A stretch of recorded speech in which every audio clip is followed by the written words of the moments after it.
Hello everyone. Today let's talk about why the doorbell battery consumes power too quickly and how to set up the doorbell to save power. Kevin, the battery life on my doorbell camera isn't long enough and the battery dies quickly. Is the camera broken? Hello. This problem can be solved in two steps.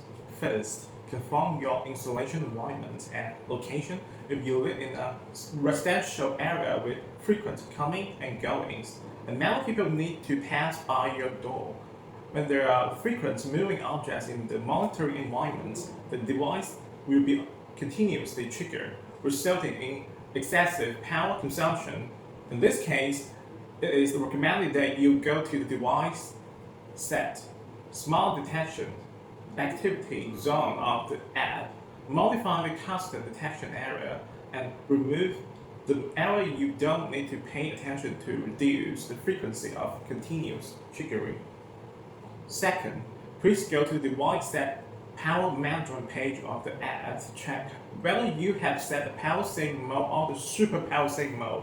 It's recommended to use the super power saving mode to save power.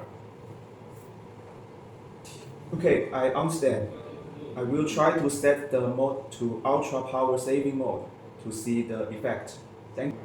Well, that's all for today's video. Thanks for watching. I hope the video is helpful to you. See you next time.